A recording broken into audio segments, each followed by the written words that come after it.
memories of his own funeral and the father who tormented him. I'm ashamed to call you my son. Even in death, he still rules Angel's soul. An all-new Angel.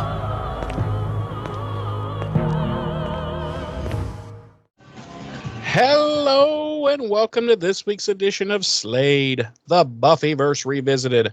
I'm one of your hosts. I'm Pee Wee Herman. I'm your other host, Cherry. Okay, then. And this week we will be breakdancing into Angel, Season 1, Episode 15, The Prodigal. We will. Will indeed. I should have gone Mr. Cowboy. I was going to say, dude, Larry Fishburne. I should have gone Mr. Cowboy, Larry Fishburne. Yeah, that's when he was known as Larry. Yeah. Yep. Oh, well. A swing and a miss, my friend. A swing and a miss. At first I was trying to think of what was the genie's name? Mecca Lecca High, Mecca Hiney Ho guy? Yeah.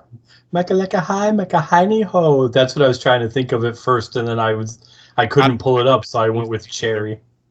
I don't remember the genie's name either. I just remember Mecca Lecca High, Mecca Hiney Ho. Mecca Lecca High, Mecca Hiney Ho. Yep. I know you are, but what am I? Yeah, and then I could not remember it, and then a Cherry sprung to mind, and I was like, okay. And then I was sitting here, and I was like, fuck, Mr. Cowboy, Larry Fishburne. That's who I thought you were going to go with, but I was like, wow, what a letdown. Wow. Sorry. Shit Happens. Should be. Shit happens. James, it seems as though it seems like it's been like 25 minutes since we've seen each other. It does seem like that. I don't think it's been quite that long. But yeah, actually it's been right at 25 minutes. Has it? Okay then. 5 after 11 and now it's 11:30. Imagine that. So is anything new in your world in these last 25 minutes? No, sir. Me either. So why don't we just skip all the pleasantries and bullshit and So how about if we just forget all this bullshit? We just bypass all of this gobbledygook, okay? And we get right to the capicola of the situation. Forget about it. Let's just fucking have some gabagool and fucking talk. We just get right into the gabagool of the situation, and we just start talking about the fucking episode. Eh? What do you say? What do you think about that? Eh? That's good with me. Let's do it. Should we do the entire episode that way? No. Hey, as previously stated, we're going to be revisiting Angel Season 1, Episode 15, the 15th episode of the series overall, The Prodigal. What do you think of that? What do you think of that, Jeremy? Eh? I want somebody to kill me. Dog, why don't you go fuck yourself then, eh? Oh, who the fuck over here? Talking to me like I'm some kind of fucking jamook, huh? The fuck do you think you are?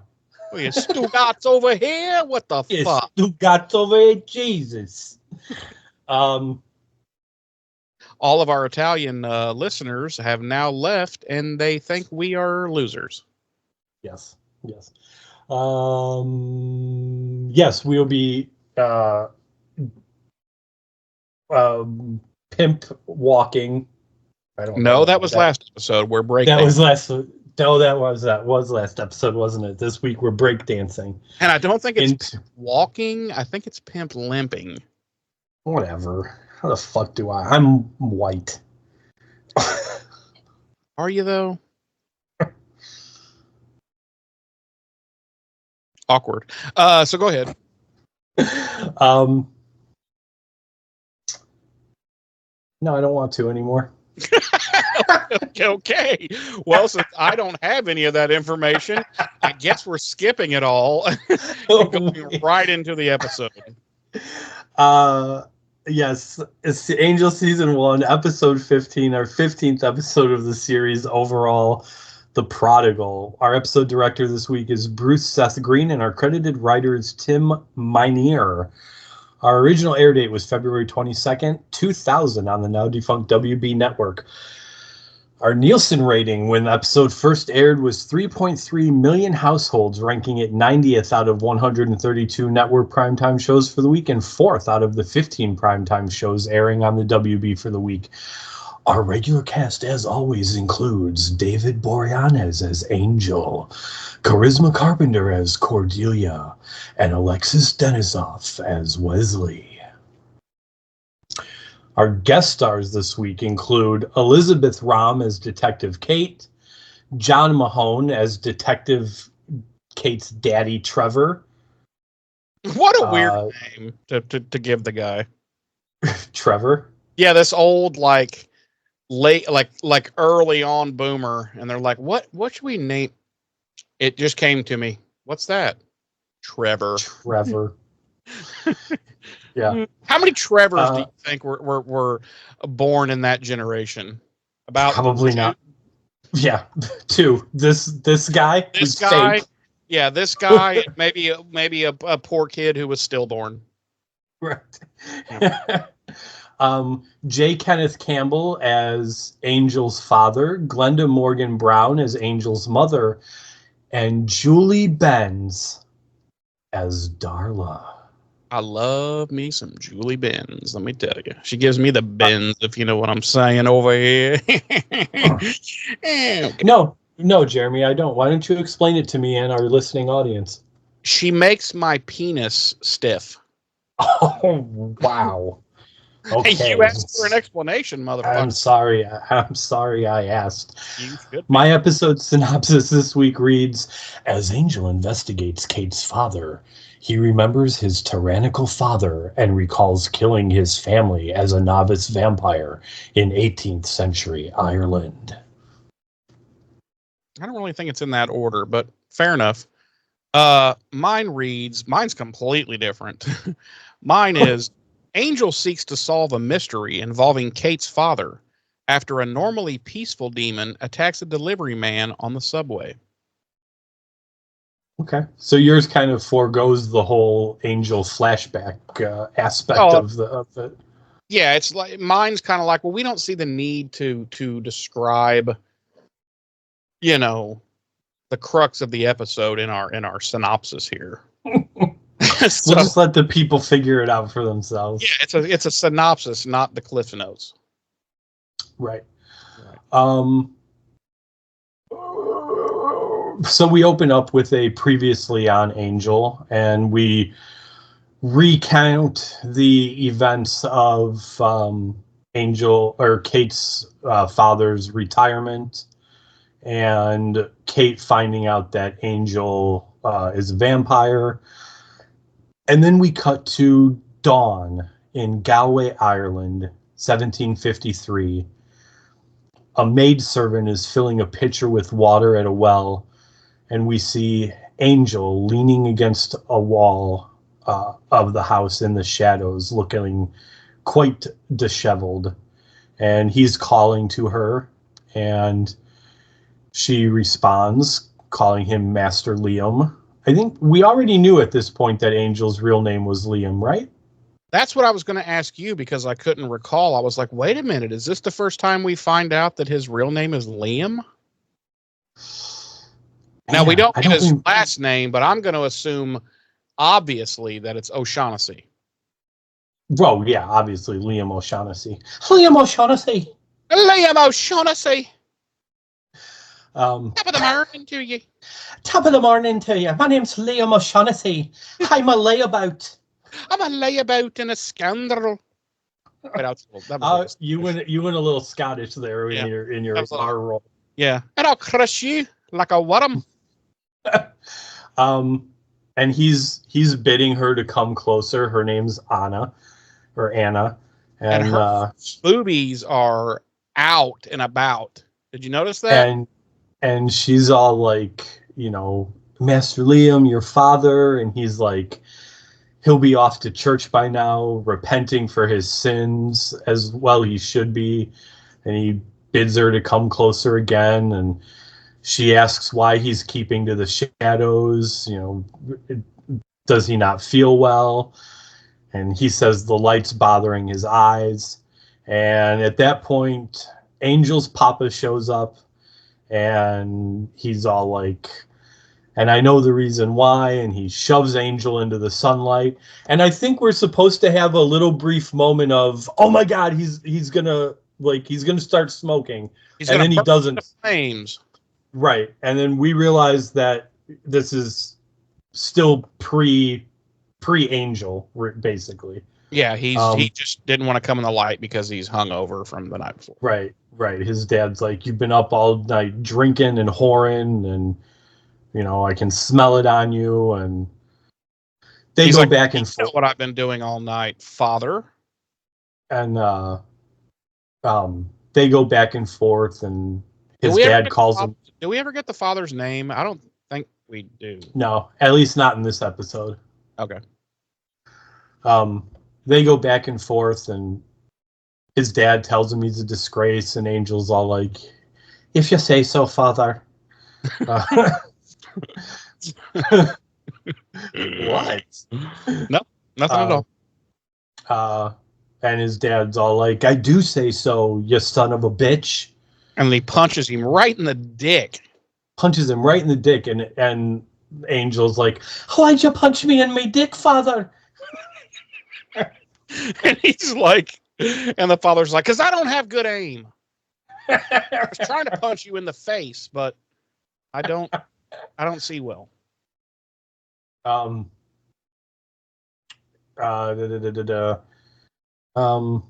He's like, Angel's all like, if you say so, and his dad's like, I do. Haven't you had enough debauchery for one night? You have to corrupt the servants. And Angel's like, servant, we have one servant. And he's mouthing off to his dad, and his dad fucking backhands him. Like, yeah, keep your pimp hands strong. Yep, he gives him the 5-knuckle shuffle, dude. And Angel's like, damn, dude, wow. I'm calling CPS. That's it. And his dad's like, I'm ashamed to call you my son. You're a layabout and a scoundrel, and you'll never amount to anything more than that. And then we cut to Angel in 1753 wiping some blood off of his lip to modern day Angel wiping blood off of his lip. And he's fighting a demon in a subway tunnel. And we cut to Detective Kate and a beat cop walking on a subway platform. And the beat cop's telling her about how some crazy homeless guy got on at Central Street Station and went nuts and started tearing up the car and threatening passengers. And one of them pulled the emergency brake and yada, yada, blah, blah, blah. Long story short, the beat cop tells Kate that the suspect disappeared through the roof of the train, and she's all like, so you're telling me that he climbed out onto the top of a moving train? And the officer's like, the witnesses say he... bitch? That's what I just fucking said. And she's like, whoa. She's like, know your role there, buddy. I'm a fucking detective. You're a beat cop. Yeah, you have 6 lines in this episode, day player. Right. I'm practically a co-star. Right. I've been in like 6 of these episodes. Right. Bitch. Hopefully next season I get bumped up to regular and my name's in the fucking credits. Yeah. Shit. And the beat cop's like, no, they're saying he was pulled out. And she's like, pulled out by what? And she starts to walk towards where the subway car had stopped, and we cut back to Angel and the demon fighting, and the demon collapses to the ground just as Kate comes running up, and she sees Angel and she sees the demon on the ground, and obviously it's not human, and she's like, well, I guess I can forget about reading him his rights. And then the Who's Won't Get Fooled Again plays, and she slips on her sunglasses. Yep. And Angel's like, really? Really? You think you're gonna be in fucking that show? Please, you're a nobody. No, but that is the end of our cold open. Yeah. Before we continue, I have a confession to make, James. You didn't watch the episode? Yeah, I didn't. Yeah, I just said I don't know. I'm going to roll the dice and podcast without having watched it. No. We should do that one time though, just to see if we can get through it. just to see if we can get through it. Yeah. Okay. No. If we have any listeners in California, LA specifically, they're probably going to laugh at me and talk about how much of a Midwestern loser I am. Okay. I did not have the foggiest notion that there was a subway system in LA.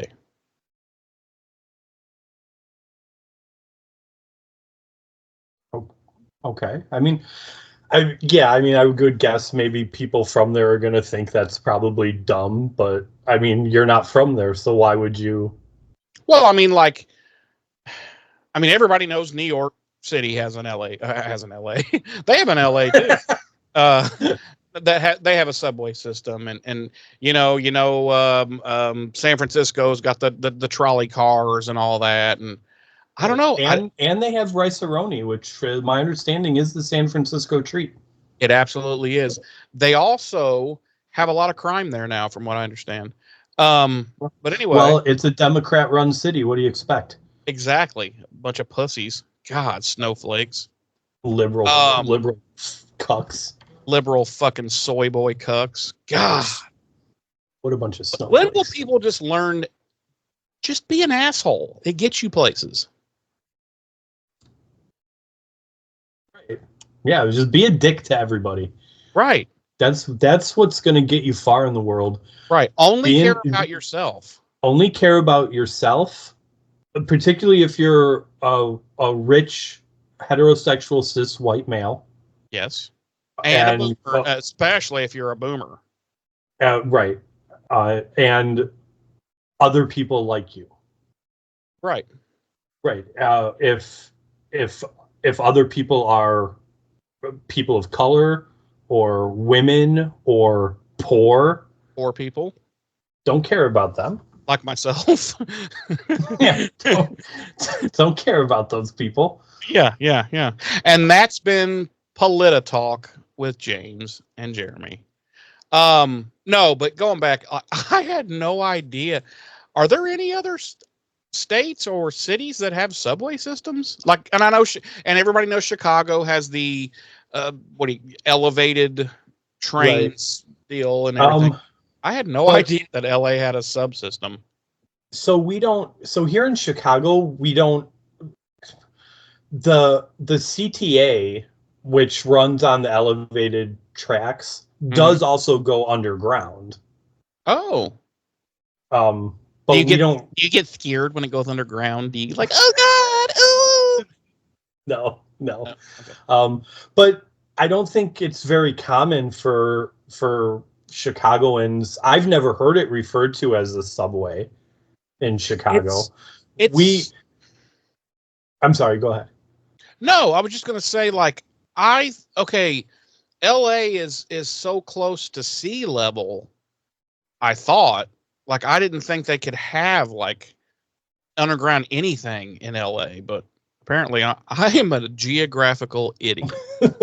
So, but yeah, so I don't know, I don't think anyone in or around the Chicago area refers to it as the subway. We have a tendency to just refer to things as like the company that runs that transit system is the CTA, so we just call it the CTA. And that's what runs on the elevated tracks and it does go underground as well. Yeah. I had no idea that LA had a full-fledged functioning subway system. I thought, wait, when the episode first started going, I was thinking, wait a minute, LA doesn't have a subway system, and I Googled it, and I was like, oh, okay, I'm stupid. Does Indiana have anything like that? We have nothing. Well, we have buses, city buses. Okay.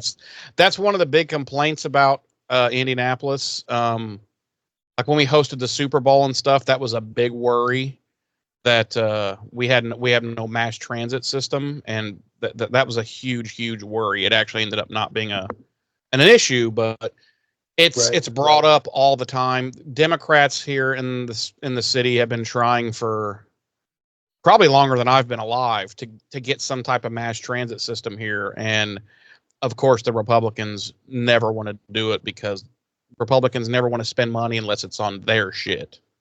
Right. If it's anything anyone else brings up, well, that's a goddamn waste of money. We should spend that money fucking fighting abortion, okay? Right. So, so I don't know how many cities across the US might have some sort of underground train system. Obviously, I feel like maybe Seattle does, maybe. It's possible. I don't know. For whatever reason, I was so convinced in my head that LA did not have a subway. I was like, bullshit. And I paused the episode and I Googled it and I was like, oh, I didn't realize how stupid I was. No, I wouldn't. I realize you're being self-deprecating for the humor part of it, but I wouldn't. If someone came up to me and was like, "I had no idea Los Angeles had a subway system, so to speak," I wouldn't be like, "Well, you're a fucking idiot." Because why would you think? Because honestly, like, why would you think about it if you're not from there? Well, but on the same hand, if somebody came up to you and said, "I didn't know New York City had a subway system," you'd be like, "You're a fucking idiot." Well, yeah, yeah, that's true. Exactly. That's true. I don't know. Just I never, in my head, I just always thought, oh, they're so close to sea level, like you probably can't even have underground parking garages, But again, apparently, my IQ is potato. So, anyway, I just wanted to bring that up because I wondered if I was the only one. Hey, you know what? If any of our listeners out there thought the same thing, leave us a message on Facebook, whatever, an email, on the YouTube video, podcast, Dealy Baba thing that I don't deal with. Whatever. Just let me know that I'm not the only one who's an idiot. I can promise you're not the only one. There's got to be a cavalcade of people out there that never would have thought about it, but one way or the other. Huh? You knew though. But I'm really smart. Okay, that's what I figured. That's what I watch a lot of TV and movies. I thought I did too, and somehow I've never been maybe I didn't pay attention, but it's like I've never been exposed to the notion that Los Angeles has a subway. And another thing is I never really thought of, when you think of New York City or you think of Chicago, like these are enormous cities, and you're like, you have to have a mass transit system. But for whatever reason, and I'm probably dead wrong about that too, I never thought of LA as like,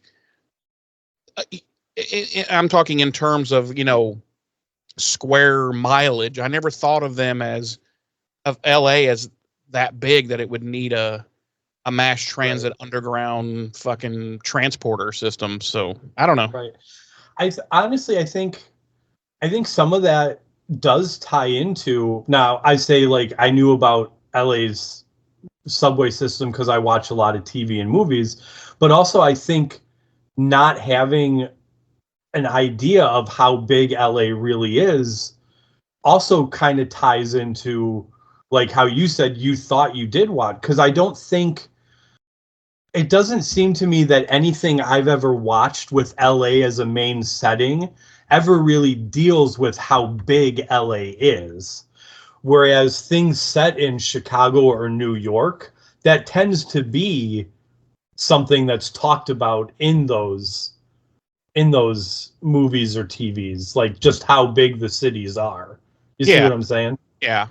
So I think Chicago is, if I'm not mistaken, I think Chicago's bigger than New York City even. Chicago is fucking enormous. Like it's ridiculous. It's so big, it's almost dumb. Where it's like, really, guys? Like, at what point weren't you like, hey, okay, this is a little big. Like, maybe we should build some shit somewhere else. Yeah, I mean, yeah, Chicago proper itself is very big, and then you've got suburbs of Chicago. And when I say suburbs of Chicago, I don't mean like where I live, Right. 45 minutes outside of Chicago. Like inner city suburbs. I'm talking about like River North, or well, not River North. That's actually part of Chicago proper, but there are suburbs, you know, of Chicago that aren't Chicago, but they're in Chicago proper. Right. So it's enormous, and it's like, Jesus. Yeah, you guys need, you know, while we're on the topic of something stupid that has nothing to do with the show, I would love to see us on the federal level. I would love to see this country get a high-speed rail system like most other first world nations. I think you and I have talked about that before on the pod. That would be phenomenal. Yeah, I would kill for something like that, to be able to on high-speed rail and be in Chicago in like 20 minutes. Right. To be able to go from Chicago to New York or Chicago to California in, 2 hours by high-speed rail, or like you said, to be able to go from Chicago to where you are in Indianapolis in, 20, 30 minutes by high-speed rail. Be phenomenal. I mean, yeah, but there's two major things that are always going to keep that from happening here in the U.S. For the foreseeable future, and that is the oil industry and the commercial airline industry and their partner, the automobile industry. Well, the GOP, right. So and listen, like, we like to rag on the GOP, like, for obvious reasons. It's pretty well deserved, right? But I'm also not going to sit here and say that there aren't Democrats that have their hands in the same pockets. Oh yeah, that are keeping that from happening. Yeah, no, that's okay. We won't get into this because it's going to get too deep. Right. Oh yeah, it's definitely gonna. But, and again, don't get me wrong. Like, the GOP deserve every piece of ragging we give them. Yes. So, but yeah, I mean, though, it's really those industries that are going to keep us from having anything like that for the foreseeable future. Are those 4 industries, unfortunately? Right. Because I think it would be almost all the other first world nations have told all of those industries, well, you can go fuck yourselves. There's always that, right, because we are going to do this no matter what you say or do. And what happened? Nothing.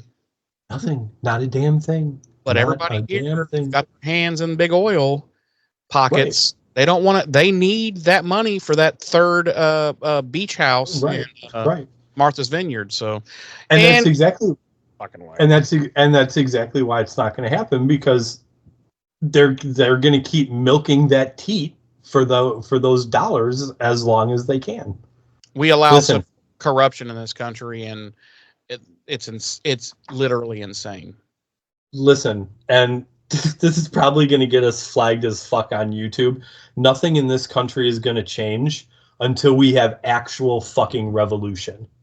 Well, yeah, and it doesn't need to be. We're not talking a war here. We're talking a political revolution. We're talking. No, I'm talking taking up arms against a tyrannical government. No, okay, no, you're on your own in that one. No, but yeah, I mean, and I hate to say it, but I do. My gut tells me that when I say it's going to take revolution, yes, I mean political revolution, a complete overhaul of our 2-party system, yada yada. Unfortunately, I don't think that's going to happen without the other kind of revolution. And I'm not advocating for that, And I don't know that would necessarily see that in our lifetimes, but I think it's going to happen down the line before any great change comes for America as a country. Well, I want to steer us out of this because it just keeps getting deeper and deeper. So we come back from our commercial, and no, I'm sorry. That's where. God, where did you even leave off? The intro. I literally got into the intro. That's the intro. So, Jesus.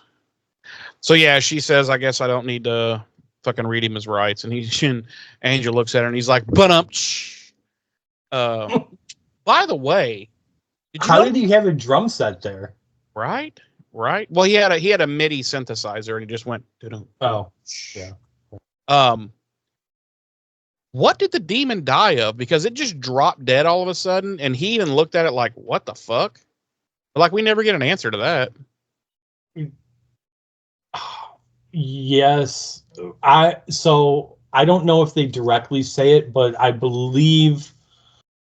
So my takeaway from it is that the drug that was being synthesized and given to these demons was what caused it to die. Okay, so it OD'd on crank. Basically. Okay. So yeah, she says. But I don't think it was an actual OD. I think it was like in. I know what you're gonna say. Shit. The road not taken. The road not taken. Yeah, I think it was a side effect of the drug. Yeah. Okay, I can buy that. So she's like, "Well, I assume that's not human." And Angel's like, again with the jokes. What duh, it's not human. He's like, "Listen, if this detective thing doesn't work out, you might want to head over down to Zany's and you got a career as a comedian there, and give stand-up a shot there, Detective Kate." Jeez. So she's like, "Is it dead?" And he's like, "Yeah." And so basically, she's like, "Okay, you take care of this situation. I don't know what to do. You handle it." And he's like, "Was gonna do that till you showed up, Detective Kate." Well, at this point, he starts calling her Detective Bitch. Right. And I was like, "Whoa!" And she's all like, "I'm just not used to this otherworldly stuff." And he's like, "Well, actually, demons were here first." And he's like, "Never mind," because she gets all huffy puffy, which I never understand. We never get an explanation for how stupid she is. Like, we never get one. And why she's so, what's the word? I don't know how to explain. Like, why is she so butthurt at him? Because she discovered that there are other forces on the planet that she was unaware of. You know what I'm saying? Like, she is so pissed off at him. She's like, how dare you let me know that there is a world of other things going on? And like, she's so weird. I don't understand her motivation at all. Like, if I was playing her if I was the actress that played her, I'd be like, can somebody explain to me what is up with her, like, emotional roller coaster? Like, what is she so butthurt about? Like, I can understand maybe for like an episode being like, whoa, this weirds me out. You got to give me some time here. But I don't know. I don't understand. Well, her. I think there's multiple levels to it. I think she's thrown because and again, we talked about this in that episode. She somehow discovered Angel's past. Right. Okay. Yeah, which was ridiculous. Right. So I think it's a combination of that. Vampirebiographies.com. That's where she went. She had to sign up for it, though. There was no free trial. Right. And it was like, and honestly, now that you bring it up, that could be like a big part of why she's upset, because that's like $45 a month. Yeah, and they keep sending her emails, blowing her shit up about joining their Patreon too. Right. And she's like, fuck, I already paid you $40 for the month. I mean, damn. 45. Yeah, 45, and now you're wanting another Right. 5 recurring per month for your Patreon. God. Right. And then, like, so she had to pay $45 because, like you said, they don't offer a free trial. So it was literally $45 just to get this one biography on Angel. Yeah, And because then, she had unlimited access for 30 days, but she doesn't know any other vampires. So he was the only one she knew to look up. Right. So it's the only one she needed. And not only that, but after she got what she needed, she forgot that she signed up for it. And it charged her again. So of course then she gets like 3 more charges because no one ever forgets about it for 1 month and then is like, oh shit, I forgot to cancel that, and they cancel it. They get billed for it again the next month and they're like, fuck, I forgot to cancel my subscription to vampirebiographies.com. I'll do that when I get home.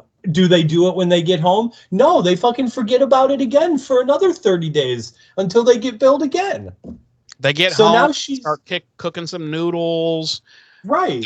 They're spanking the monkey. They don't remember to cancel vampirebiographies.com. Right. Exactly. So now she's into vampirebiographies.com for like $90 plus 100 emails about, please subscribe to our Patreon for $5 a month and get exclusive access to yada yada. Like, come on. Yeah. Vampirebiographiesexualrelationships.com. Right. I'd be pissed too if I was her. Yeah. But I'd be down for that. Vampirebiographiesexualrelationships.com. Well, okay. I won't lie. Everyone's got their own thing, man. Listen, I've always wondered what it's like when vampires fuck. I'm just saying. Okay. So, but no. Hey, Jeremy. About this. Hey, Jeremy. Yeah. You're a weird dude. I know. Believe me, I know. I wanted to bring this up, and I guess I could at the end of the episode, but Kate's whole arc is just confusing to me, and her how she is specifically pissed off at Angel, who has done absolutely nothing bad or to her ever, has only ever helped her, saved her life, etc. But she is specifically pissed off at him because there is another world that she did not know about. So I have a theory. And she has held this grudge, dude. It's been many episodes. So I have a theory about that, and it's kind of what I was getting at before we got off on the vampirebiographies.com tangent. We better register that because somebody's going to steal it. Right, if it's not already registered. Who knows? So again, I think it's twofold. I think discovering Angel's past upset her, and I think the fact that her and Angel were supposed to have trusted each other. You know, I think she almost, and it's never put into these terms, but I think she almost views it as having been betrayed by a friend. To an extent, they were supposed to trust each other, you know, and whatnot, and there's this whole other world that he never told her about, this whole aspect of himself that he never divulged to her. So I can see, and I'm not saying that she doesn't take it to extremes, or she hasn't been taking it to extremes and like her blatant like anger at him, but I do feel like that's kind of where it comes from. Like she feels betrayed by this person she was supposed to have been able to trust. Okay. I see what you're saying, but think of it like this. Like once she finds out about this other world and these other creatures and everything that are around, and she gets over her initial like shock and maybe anger or whatever, you would think that she would say, well, he didn't really betray me. He couldn't just tell me. He couldn't just be like, oh, hey, by the way, I'm a fucking vampire. Because number one, I wouldn't have believed him. And, you know, that's just not realistic to think that. So I probably shouldn't be fucking butt hurt and mad at this guy. You know, I mean, he's got some shit. I didn't tell him that I like fucking double penetration. So, So no, I'm just saying, it's like everybody has. no, I don't know, like I get what you're saying, but also what you're saying, spoiler alert, starts to happen in this episode. Like, we reach a point in this episode where but she goes fucking right back, right back. But she has a reason this time. Does she, though? Because that's something else I want to talk about. Does she have any reason whatsoever to be pissed off at Angel? No, not exactly. Not even a okay. Not even a cunt hair. Okay, but also, like, I don't know. I agree that she takes it out on Angel, but I also understand where she's coming from. I don't. And I do. I guess I'll explain that more later. But okay. we do have that moment in this episode where Kate has that realization where you were just talking about. And obviously we'll come up to it when we're going through the episode. But there's a scene in there where she goes to Angel and she's like, "You're a good guy, Angel, and that's why I'm giving you this to help you." I've realized that I have been a raging cunt for no reason, and that I have totally overreacted and blamed you for something that is no control of yours. So now I'm going to act like a normal person. But then when this bad thing happens to me that you have literally nothing to do with, and in fact tried to stop from happening, I am then going to hate you again for all of eternity. And it's stupid to me. The whole Kate saga to me was stupid when they thought of it, and it was stupid when they wrote it, and it was stupid when they executed it. And thankfully, that's why this character doesn't make it past season 1. Spoiler alert. Anyway, so yeah, she tells him to handle this fucking dead demon, and she pretty much fucks off. Let's see.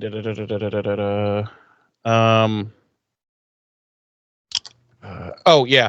So he asks her not to call anyone, by the way, and that he'll have someone take care of the whole thing. And she's like, "Yeah, that's cool." And she's like, "But what am I supposed to put in the report?" And he's like, "I don't fucking know. I'm not a cop. Fucking make something up." That's another thing. I'm like, she's this whatever. I won't get into it.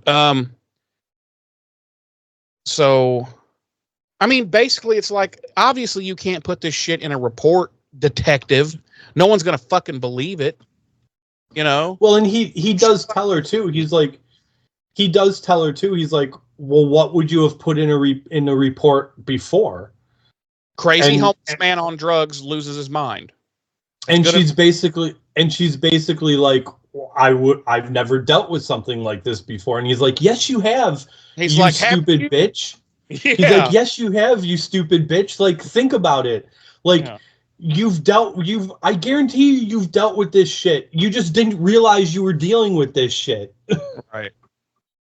And you would have put in your report, crazy homeless man on drugs, goes crazy on subway, causes thing, crazy homeless man's dead. That's all. Simple. But she acts like it's this super, like, well, what am I going to put in my report? Well, you're the lead detective. Whatever you put in your report, your lieutenant and everybody above him are going to be like, okay, cool. Mm-hmm. You know, nobody's going to be like, I don't know. We better bring internal investigations in on this and have a second look at this case. Yeah. Anyway, so we see that beat cop that she was with is now interviewing one of the people who were on the subway, and he's some kind of courier for a thing called Blue Circle Delivery. That's what his shirt says. And he's the one that pulled the emergency cord, and Kate's all like, "Why'd you pull the emergency thing?" And he goes, I love it. He goes, because it was an emergency. She just looks at him. She just looks at him incredulously, like, "That's not what that's for." It's like, "Oh, my bad. What's it for exactly?" But yeah, he's all like, just an average Joe stink homeless guy, and then she gets shitty at him. Oh, God, I hate this character so much. She gets shitty at the witness because his description isn't specific enough. Because he's all like, she reads it and she's like, average height, average height, average weight, average whatever. She's like, this is the best you got. And he's like, the witness guy's like, what do you want? I'm not Sherlock fucking Holmes, like I work for Blue Circle Delivery, ma'am. I probably barely graduated high school. Yeah, that's what I got for you. But she's always such a bitch. I don't know.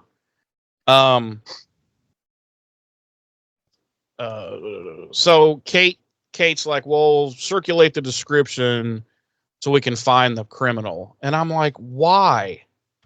I guess maybe that is smart. I guess, it's just say he got away and then Angel and his people can get rid of the demon body, but whatever. Right. And then Angel's like, why is your dad here? Because you look over to the side and her dad is in fact there at this crime scene. And she goes up to him and she's like, why are you here? Like, you're retired. Like, what the fuck? And he's like, oh, I heard it on, or she's like, you've been listening to your scanner again, haven't you? And he's like, yeah, well, you're not a very good cop. Very good cop, Kate. I came down here to make sure that you weren't being stupid. And she's like, too late. So after she's done talking to him, she's all happy and she's like, oh, I think he was checking up on me and making sure I was okay. And Angel's like, nah, I don't think that was it. No, he goes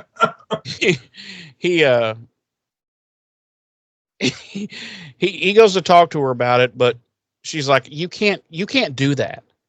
And he's like, what? And she's like, you can't kill a demon in front of me and then act like you're my friend. And I just want him to be like, what the fuck are you talking about? Like, what? That's the stupidest sentence that's ever been put together. That doesn't even make sense. Like, in what world does that sentence make sense? You can't kill a demon in front of me and then pretend to be my friend. What? Okay. And then he's like, well, then how's this going to work? And she's like, I don't know that it's going to. And she goes away. And then his brain is so fucked up at this point because he doesn't understand this crazy bitch either.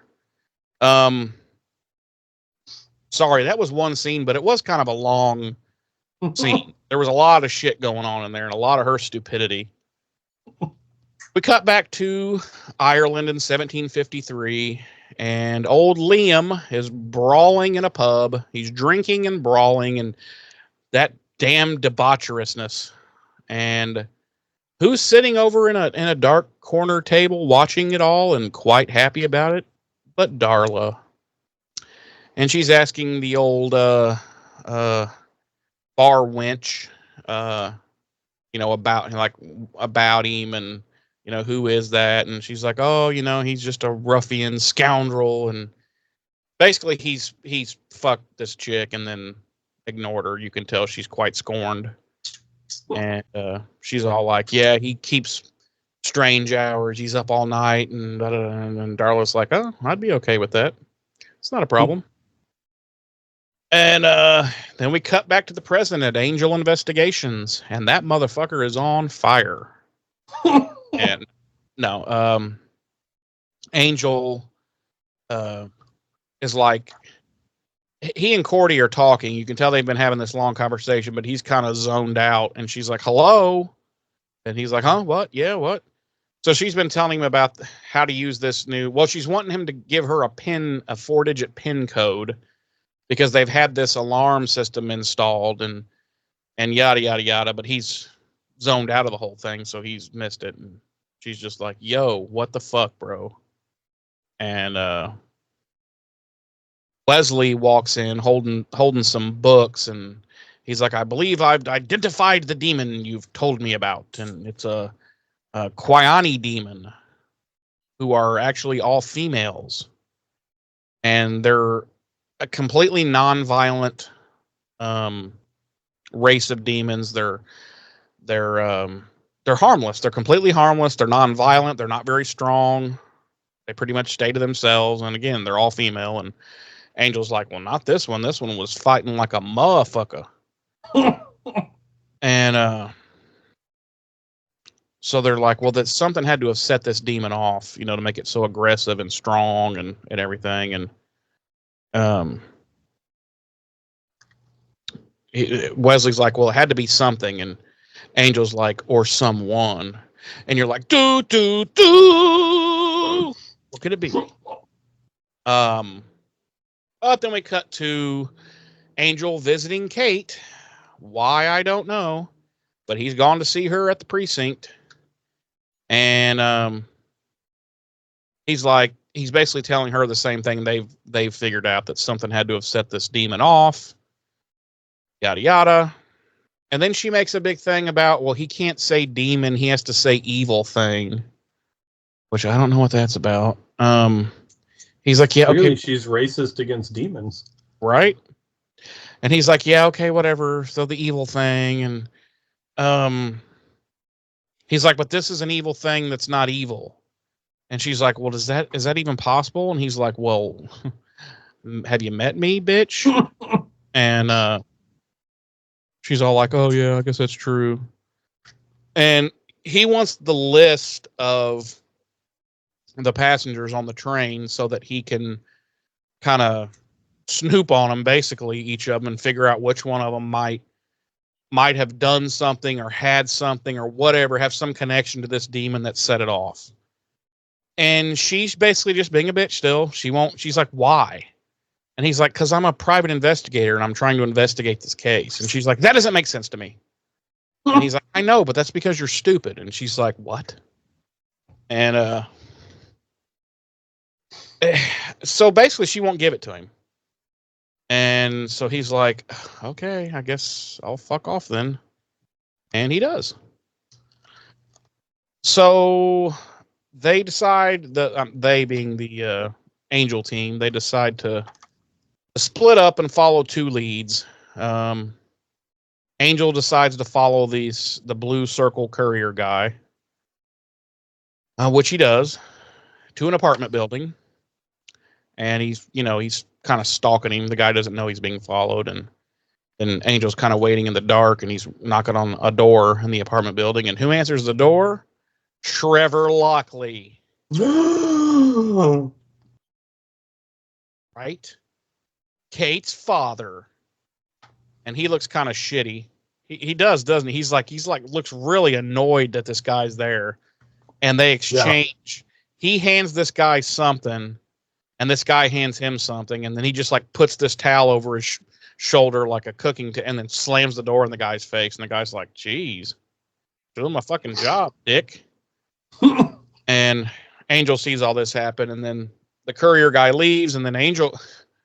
This is another weird scene. Angel goes and knocks on Trevor's door. Trevor answers it, and he just confronts Trevor, like lays everything out. And he's just like, well, I think it has something to do with it. He just comes all out with it. And Trevor's like, who are you again? It's just such a weird, it seems like a weird time and a weird way to confront the guy. Do you know what I mean? Like you thought he would have gone back and been like, okay, let me think about what I've seen here. Like, let's roll this around between me and Cordy and Wesley. Let's, see what we're all kind of thinking. And then maybe, because Angel immediately jumps to, I think you're giving that guy back something that you took from the crime scene this morning. Yeah. With absolutely no evidence to support that. Yeah. Other than the fact that this courier and Trevor were at the same place this morning. Right. And not only does Angel just make that leap, he's right, of course. Yeah, which it's not justified. Like it doesn't seem earned that he's earned this knowledge and this. He just immediately is like, I've solved the case. Mm-hmm. You're like, okay, Sherlock. Like what's So he's like, I'm going to give you a chance to come clean and we can take care of this, with no more police involvement. And of course, Trevor's like, fuck you. And like, he's basically implying that he doesn't care about his daughter. And Angel, he's like, well, I've seen to it that what I'm doing is going to take care of her, for the rest of her life. And basically slams the door in Angel's face. And of course, Angel can't do anything because he can't get into the apartment. He hasn't been invited. He should like angrily knocked again and been like, I wasn't done. That would have been funny. You open this door. We're not done talking. We're not done. So then we cut back to Ireland again in 1753. And Liam is tearfully bidding goodbye to his mother and young little sister. And he seems to have a really close relationship with his little sister. He's like brushing her cheek and he's saying, don't cry and we'll see each other again and everything. And basically he's leaving. He's done with his dad's bullshit. And he's like, I got to raise up out this joint before I kill this motherfucker. And his dad like comes in and just has this major fucking like, I don't know, like he's super mad that like he's gonna leave. It seems like he would be happy, like, oh, you're finally fucking off, finally, But he's like really mad that Angel's leaving or Liam is leaving, and he tells him, he's like, listen, I won't have any trouble with a place to sleep because all the ladies like the Liam way. And his dad's like, whoa, TMI, bro. So yeah, he leaves and they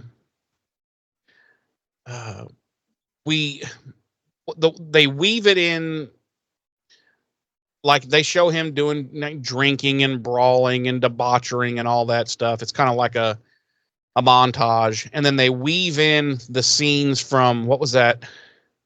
The third? Was it this? No, it was from the Buffy episodes where they showed her siring him. Yeah, her turning him. They weave that in. And you see him drinking her blood, and then we cut away from that, and we cut to old Trevor and Kate walking around down by the docks, and she's like, "You came I'll take you to the docks." Yeah, and then he's like, "No, we're already here," and she's like, "Oh, okay." So she's like, "You came all the way down here just to have lunch, like just to have a hot dog?" And he's like, "Yeah, but it's such and such as hot dogs. They're the best." And she's like, and she even goes, "Well, I'll leave you two alone so you can do some catching up." So they sit down and they're chatting, and he's asking a bunch of questions about Angel, and she's like, "You saw me hanging out with him one time at your retirement thing. Like, why all the interest in him?" And he's like, "Well, it's not good to be alone." She's like, but they are both so weird. Like, it almost makes sense. Like, it almost makes sense that she's as weird as she is, because he's really fucking weird too. Because he's asking all these questions about Angel, and and blah blah blah blah, and then she's like, he's like, what does he do? And Kate's like, well, he's a PI, and he's like, oh yeah, is any good? And Kate's like, yeah, actually, yeah, he's really good. And she's like, do you like him? And her dad's like, no, not at all. I don't like him at all. But he's clearly, I don't know. And we get out of that scene, thankfully, because my brain was like on fire. So Cordy and Wes have found the body, the demon body there in the subway. And Wes is talking with Angel over their sweet flip phones. And Which, with him being down in the subway, I bet $1,000,000 he wasn't getting no fucking service down there. No, Uh, no. Especially Angel on those couldn't get service on his cell phone driving around LA in his LA. convertible.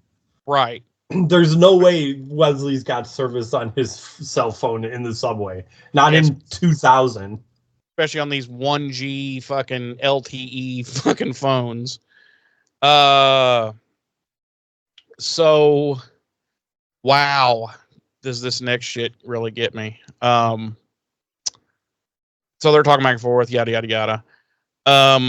They get back to Angel's joint, and Wesley performs a full-blown autopsy on this demon. Like, he's got a laboratory and shit, like in Angel's fucking kitchen. He's even got a lab coat on, which I'm like, okay. But he's like, well, I can't tell you too much with these primitive, this primitive setup, but, and then he shakes this vial that's got this liquid in it, and he's like, this was the problem. It's a drug. It's basically PCP for fucking demons. Yeah. He's like, I don't really know the ingredients in it, but I did detect Eye of Newt. I'm like, what do you mean you detected it? Did you taste it? And you're like, you know what? It's Eye of Newt. And then he goes, but I think the Eye of Newt was just added for taste.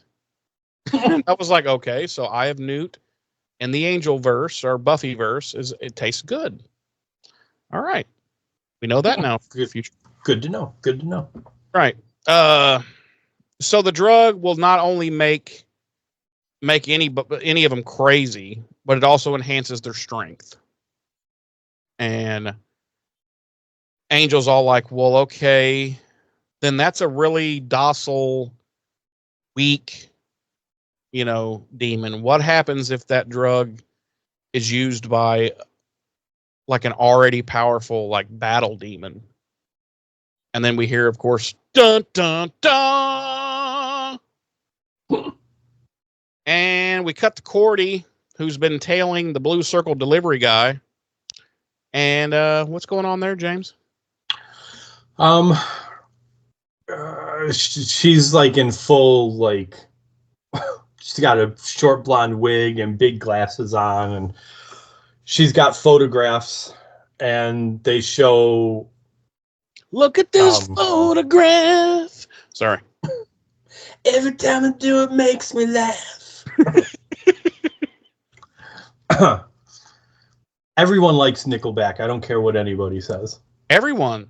They're probably the most favorite band of the entire world. Yeah. And yet everyone denies it. Yep. But everyone loves everyone, I promise you. Everyone. I promise you, everyone, even the people that say they hate Nickelback, they have at least 3 Nickelback songs on their regular playlist. Are you being serious, or? I'm being serious. Oh, wow. No, you're wrong. I hate Nickelback. Sorry. I've never owned a Nickelback song and never will. No, you're a liar. You're a fucking liar. Yay. Well, you're a liar.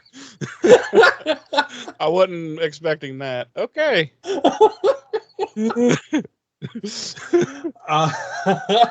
Wow. No, but to be fair, I never liked Nickelback. Like, when Nickelback was like huge and everybody did like Nickelback, I wasn't a Nickelback fan then. Like, I'm not a non-Nickelback fan now, like, because it's almost a meme to not like Nickelback. Right. Like, no, I just didn't like Nickelback. I never liked them, but I think it's goofy that it's now become like a thing that you're supposed to not like Nickelback. Like, if you like Nickelback, I don't. Right. You know what I mean? Right. Like, I don't have a problem with that. I never was a fan. Anyway. So she's got pictures of the Blue Circle delivery guy picking up packages from Kel's Exotic Auto. And we cut to Kel's, which is an auto repair facility that they wear exotic clothes. The men wear exotic clothing while they're repairing vehicles. You know, like G-strings and banana hammocks. Right. And, Right.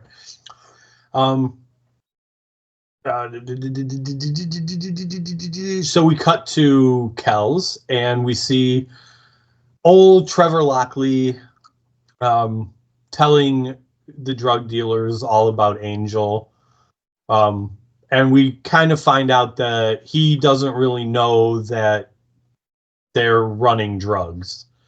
But he kind of alludes to it at the end there. Like he kind of knows. Like he's and I'm like, wow, this guy's actually kind of a piece of shit. Like he knows they're doing, you know. Right. Because he's basically like, hey, I agreed to help you, you know, get rid of your illegally imported auto parts, you know, not whatever it is you had me do today, you know. Well, at the very end, before he walks away from him, he says, my advice, whatever it is you're moving in these brown packages, you better lay low for a while. So like he fucking knows, right. Like he knows he's literally a drug dealer. Well, he knows now because he's a drug. So my takeaway from this scene is that up until that morning, he was doing exactly what he said he was. He was helping them move their illegally imported car parts. And then but when he finds out and he like it clicks in his head, they lay down an envelope with more money in it and he takes it. Right.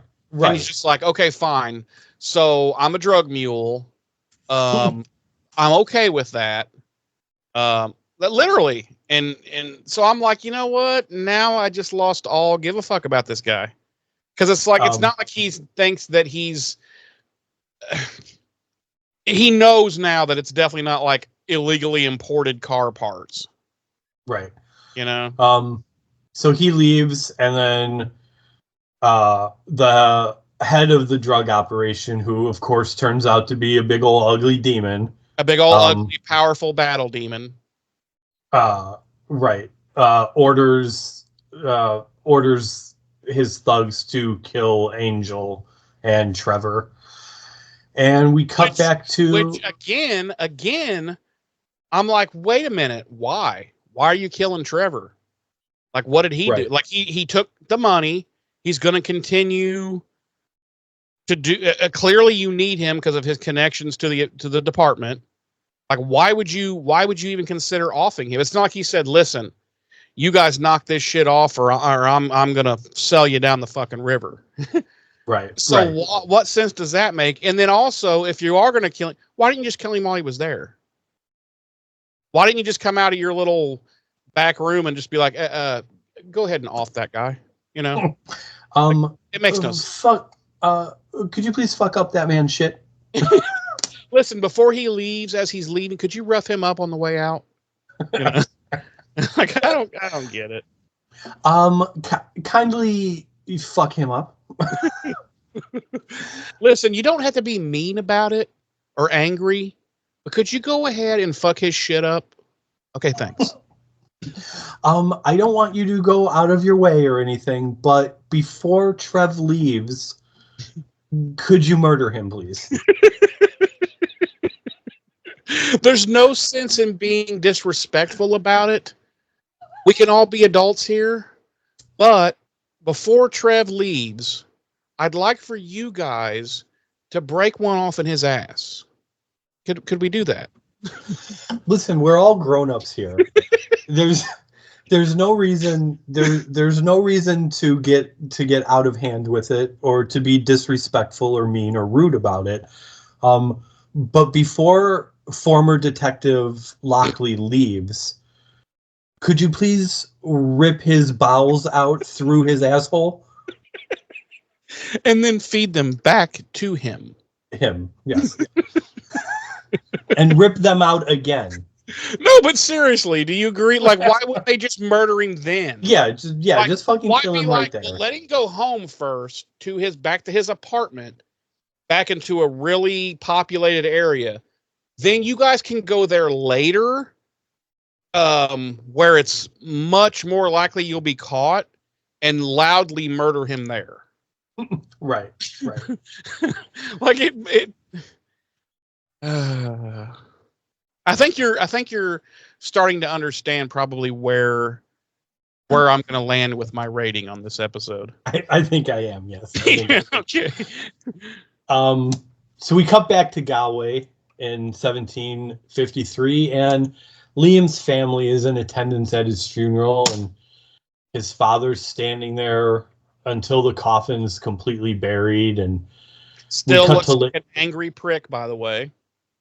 And we cut to later that night, and Darla shows up as Angel, or as Liam is finishing digging his way out of his grave. I always wondered how they get out of the. Well, back then, I guess it would have been easy to get out of like a pine, shitty little, pine box. But like these days, like those fucking big, heavy, goddamn metal fucking like caskets that locked, and they're like, how the fuck are they getting out of those? Let alone the concrete vault that it's inside of.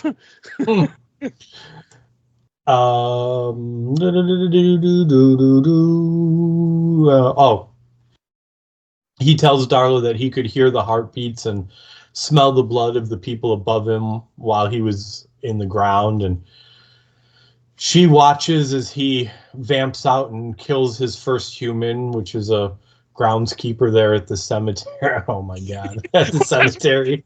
That's what she was doing while he was killing people. Yeah, she was like, yes, do it. She's like,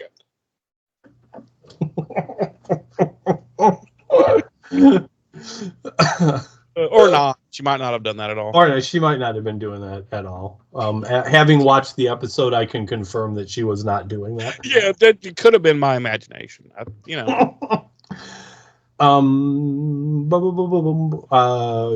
yeah, he kills the groundskeeper, and he's all like, "Bitch, I gotta scram. I got shits to do." And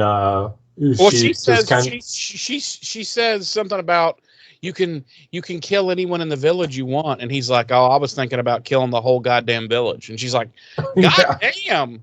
She's like, "Well, listen, I don't mind a little murder, okay, but I'm no serial killer and I'm no mass murderer." She's like, "So you're on your own, weirdo." Right, you're on your own with this like murdering an entire village thing, okay? Yeah, buddy? She's like, "I was thinking maybe you might, pick a few off." Right, and then we could fuck off, but damn. We would fuck right out of here. But I'm reconsidering what just went down here. Yeah, she's like, I can't take it back, but I almost kind of wish I hadn't made you a vampire now. Right. Because you're going to be problems. She's like, if I had a piece of wood right now, I would shove it right through your fucking heart because I'm regretting my decision right now. Yes, you are clearly not all there. You are going to bring the wrath of. One day I feel like you're gonna murder the wrong person, and it's not gonna go well for you. Yeah, like you're gonna suffer for a long time, right? Which in turn, somehow, is probably gonna fuck me over. Yes. So I'm just gonna do us both a favor right now and fucking kill you.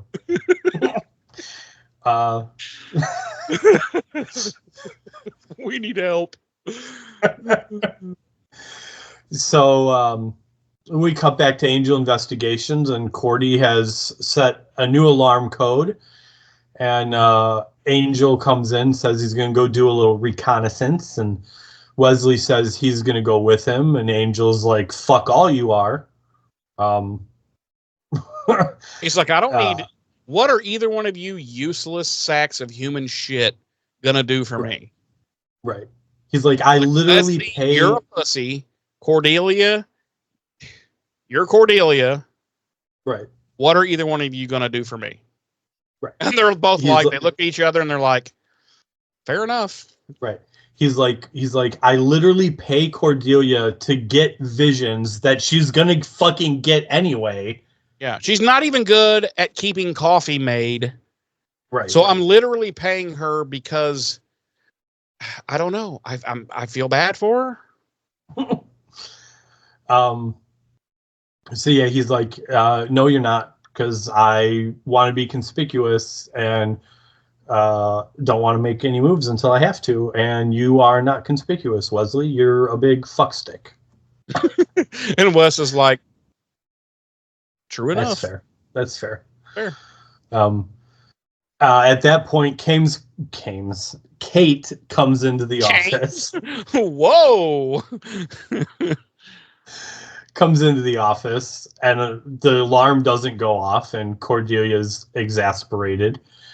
And Kate and Angel fuck off to Angel's office, and she hands him a paper, and it's the list of names that he had asked for before, and he's all like, now, really? Why like, are you now giving I don't this to me need him. now? I know who I'm fucking tracking now, you dumb bitch. Right. Oh, by the way, your father's a piece of shit drug trafficker. Yeah, by the way, your father is a drug mule. So yeah, I don't think I need to know you anymore. He asks why she changed her mind, and she says that it's because something her father said, and she tells Angel that her dad asked if Angel was good, and she said he was. And Kate is good. And Kate says she had to realize, or she realizes she had to face it at some point, meaning that she deep down knowing that Angel's a good person. Angel tells Cordelia and Wesley that he's leaving again, and he fucks off. And Kate's just standing there, and she's like, "So, how are you guys? How are you guys doing, Cordelia? How's the acting thing?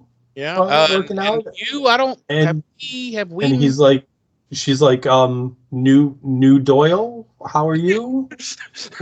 She's like, have we? And he's like, never seen you in my life. And she's like, okay, all right. Well, listen, guys, if you, I'm a detective. If you need anything, don't call.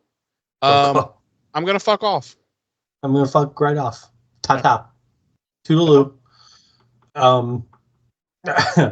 So he leaves, and when he leaves, Cordelia sets the alarm again. And no sooner than she sets it, two of these Kawani demons come in, and the alarm goes off. And it's, the door is ajar, window is ajar, and Cordy and Wesley try to fight off the demons, but they're too strong. And of course, Angel appears from his office again. Who knows? Well, I was going to say who knows how he got in there, but yeah, clearly even he went said he was leaving. He should already be in his car halfway down the street by now. Right. And he's holding the vial with the drug that Wesley had taken from the first dead demon, and he taunts them with it and tosses the vial into his office. And once they're all in there, he fucks up their shit. I was just thinking when you said he's got the vial and he's taunting, like he's like, "Ooh, what's this?" Do you want it? He takes the lid off. He's like, "You want it? Oh. I'm gonna. He just spills some out on the floor, and he's like, "Oh my god, it's going to waste!" And they're like, "No!"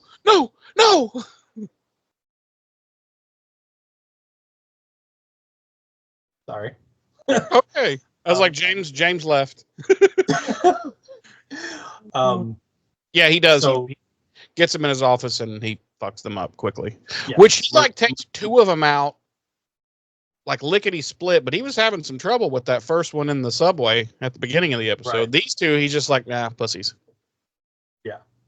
So then Angel calls Kate and tells her to get a hold of Papa Lockley because he's in trouble and needs to get out of his fucking apartment. And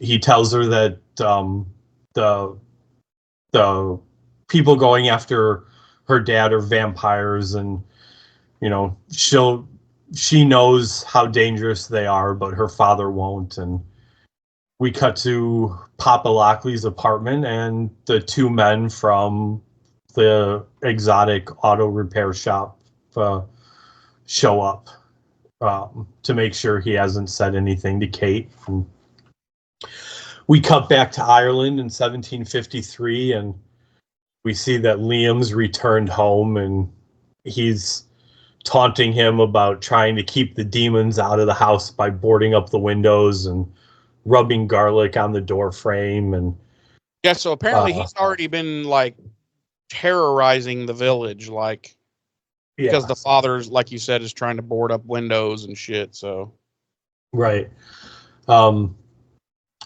He Papa Liam is confused about how Liam got into the house since he wasn't invited, and Liam's like, "Oh, I was invited in," and he like kind of motions towards the door, and we see his little sister's dead body slumped over there, and Papa Liam attacks Liam and calls him a murderer, and Liam manhandles him, and he's, taunts him about how he can't believe he ever let such a tiny person terrorize him the way he did. And he's like, I'm not tiny, I'm average height, okay? I'm like 5'8".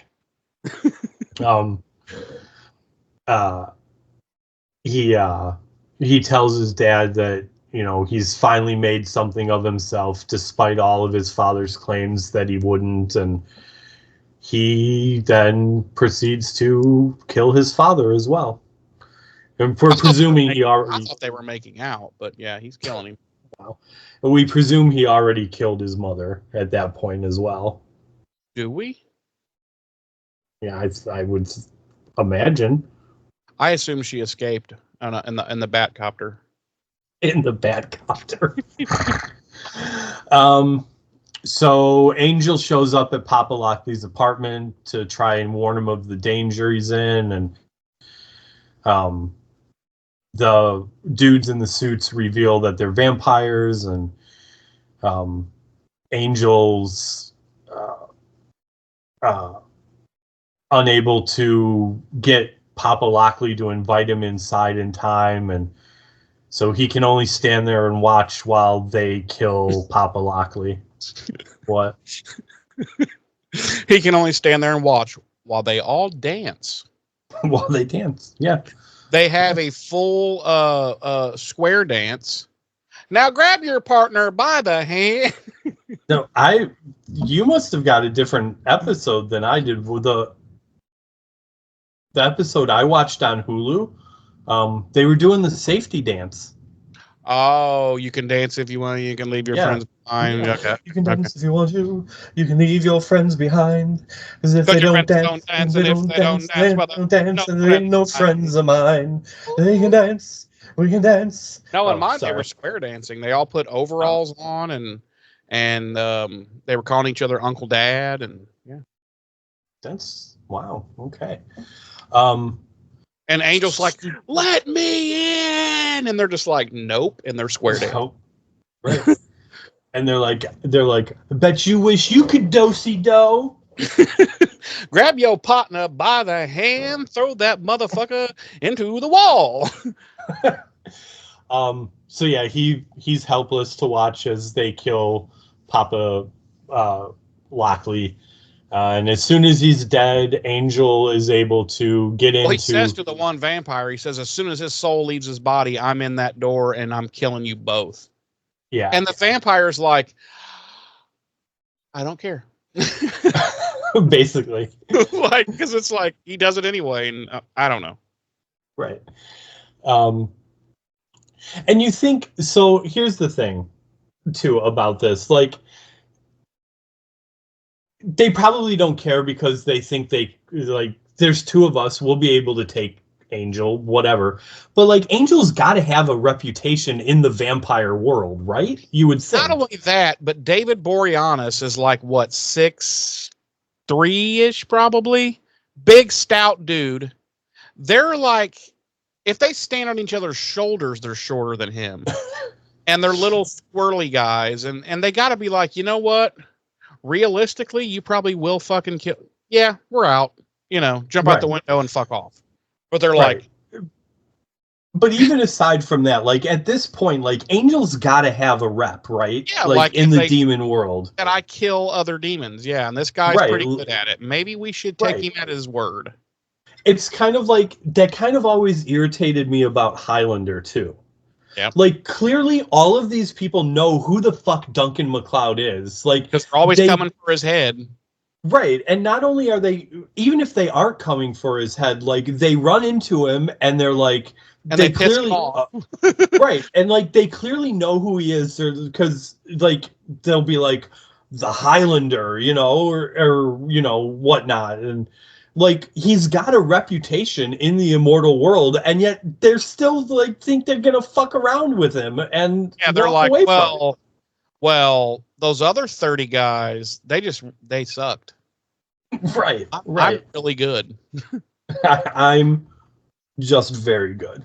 I'm gonna fuck your shit up, Mac. Right. And then he's like, I just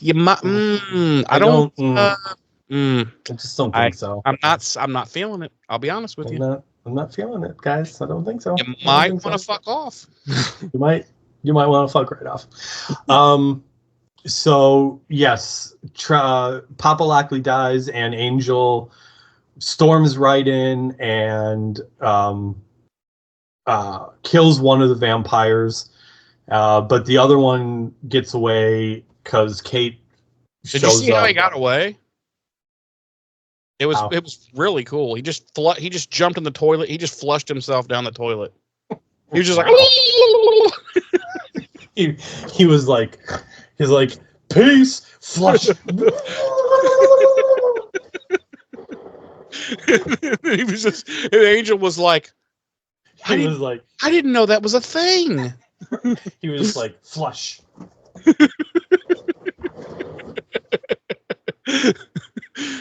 But yeah, Angel was super pissed because he was like, I'm 300 years. I didn't even know that was a thing. He's like, I could have been flushing myself from place to place. Right. So yeah, Kate shows up. Trevor's killer gets away, and of course she's devastated, and she immediately takes it out on Angel. Demands that Angel leave, and he goes back to Angel Investigations and proceeds to strap an entire armory to himself. She says, "This is all your fault," and so I can't remember what the other thing was she said, but I was like, "Yeah, no, none of that, no."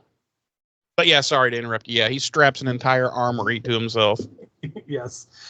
So then we cut back to Papa Lockley's apartment sometime later, and Kate sees the money that he'd been paid, and the card for Kel's Exotic Auto, and then we cut to Kel's Exotic Auto, and Kate shows up, and she shoots the vampire that killed her father, and she's like, I know what you are. And he's like, well, then you should know that that's not going to work. And she's like, she shoots him again. And she's basically like, I know. And while he's stunned from being shot, she pulls out a stake and stakes the fucker. Apparently it's really easy to stake vampires in the universe. Because she's like, it's like a stir stick for like paint. But he's like, so the demon who runs the operation shows up, and Kate tries to shoot him, and Angel shows up, and big fisticuffs ensue, and Angel gets an axe to the demon's throat, and they cut a deal for them to walk out, and the demon agrees, and they start to leave, and one of the vampires grabs Kate again. And Kate stakes that vampire as Angel.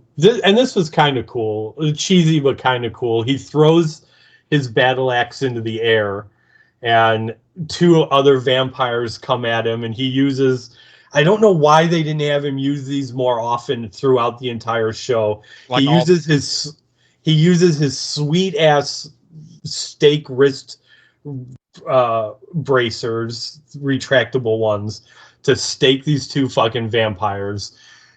Catches the axe as it falls, spins around, and chops off the main demon guy's head. I thought it was pretty cool. It was. Angel asks Kate if she's okay, and he like tries to joke with her about how you should never trust an evil thing, and Kate is not fucking having it. She doesn't look at him. He tries to console her, and she turns it to him, and she's like, my father was human, and you wouldn't know anything about that. And she walks away. We cut back to Ireland in 1753, and Darla finds Liam amongst the carnage of his family, and he believes he's had the ultimate victory over his father, and she disagrees. She says that he went straight for the kill, which took mere moments. And he points out that his father can never have victory over him again. And she says that you can also never have his approval in this or any other life. And she tells him that he's very young, and explains that who they were will always shape who they are and who they'll become in the future. And that the love of the kill is what's important. And Liam questions, and trying to clarify if killing his family had to do with love. And Darla tells him that he's still got a lot to learn. And we cut to Angel hiding in the shadows, watching as Kate puts flowers on her father's grave. And then she leaves, and then he turns and leaves. And that's the end of our episode. Just really quick, you always bring up like we never have an idea of how much time has passed, and apparently 8 months or so have passed since he died, and she's putting flowers on his grave, because the headstone's already placed and the grass is fully regrown from where he was buried. Like it's been about a year. So yeah. I do want to point out that in the scene where because this is the indication of how Angel got his name, went from Liam to being Angel. In the scene where he shows back up at his family home, and his father asks him how he got in, he tells his father that his sister invited him in, and he says she thought I'd come back to her as an angel. And then like he kind of gets this look on his face like, I like that. So we're left with the implication that that's how he chose the vampire name. I shall henceforth be known as Angel. As Angel. So yeah. Jeremy. Yeah. Would you like to tell me and our listeners what our body count was this week? Ooh. That's gonna be a tough one. I'm just gonna have to stab in the dark, if you know what I'm saying. I'm gonna go with 5.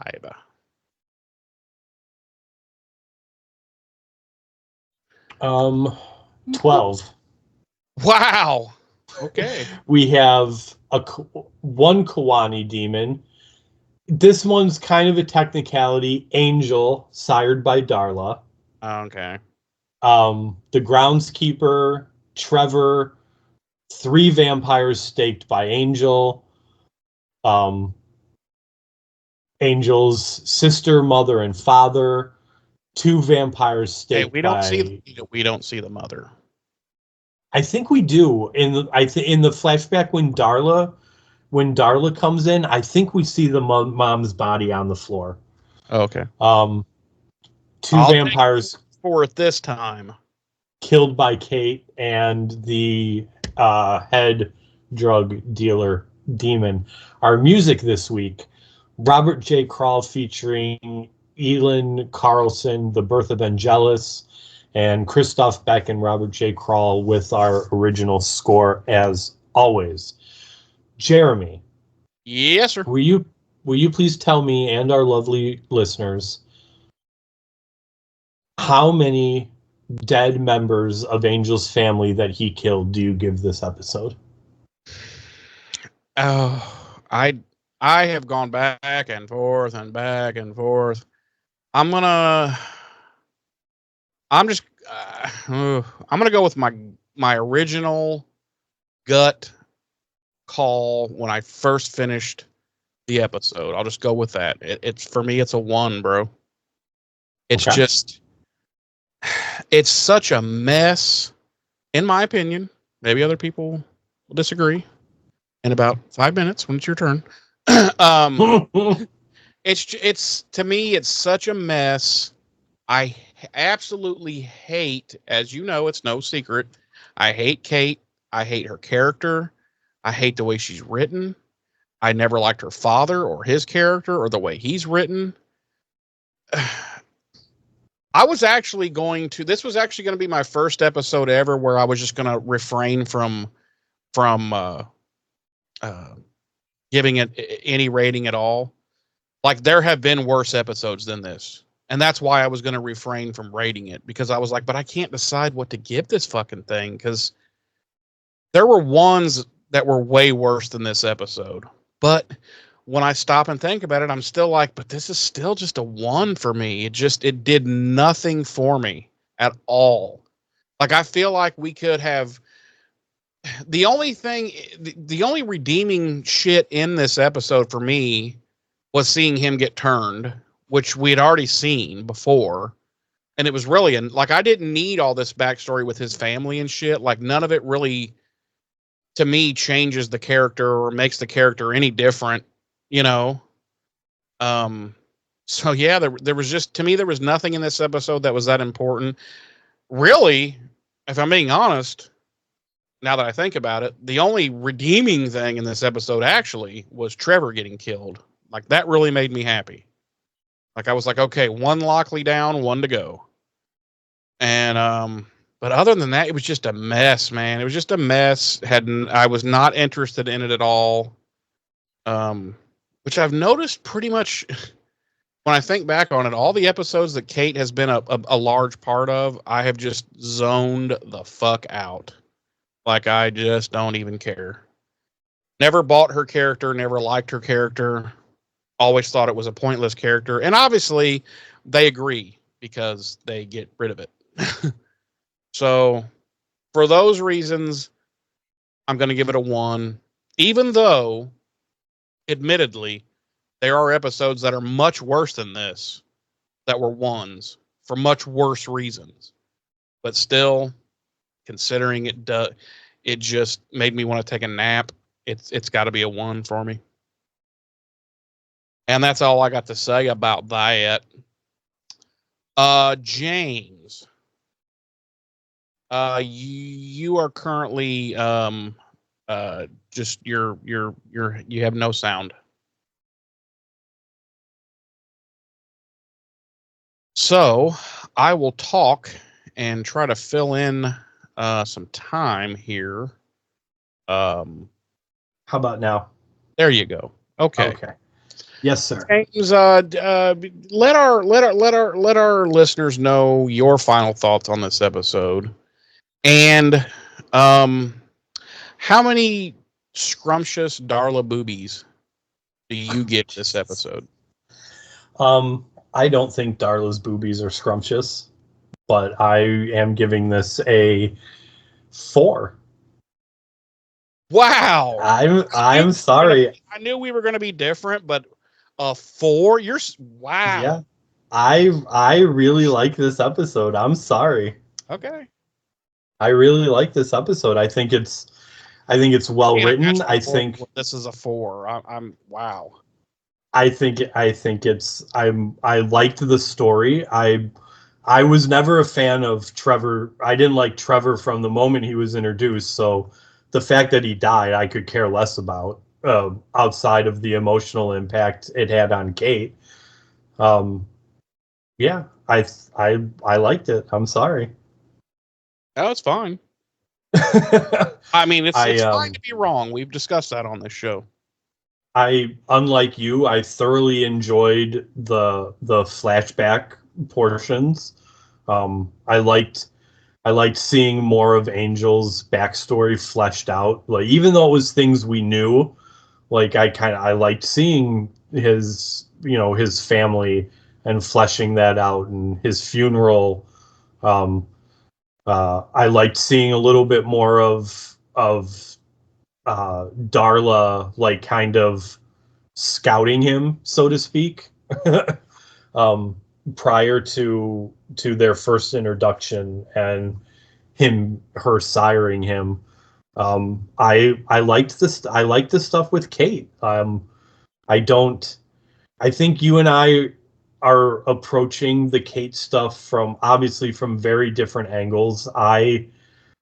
While I agree her anger is misplaced, being directed towards Angel, I understand that he is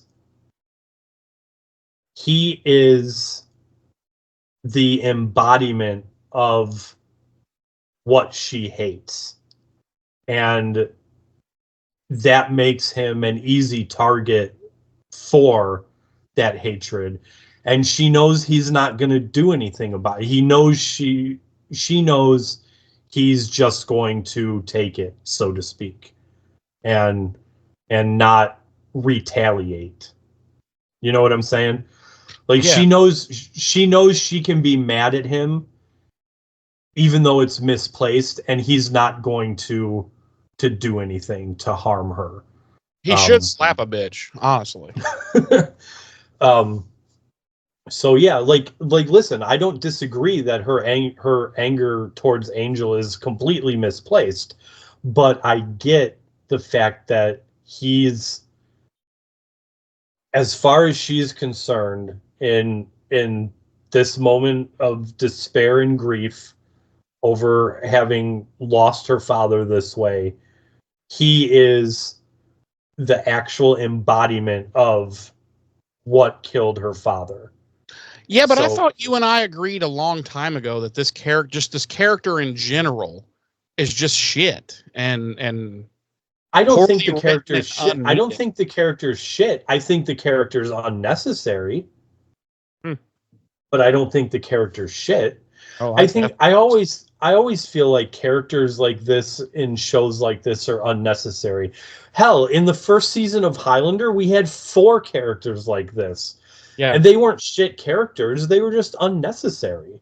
Oh, they were shit characters. I mean, they had no backstory. Come on. They were shit characters. She's a shit character. We don't know anything. Like, nothing. She's just generic cop lady. I don't think Randy McFarlane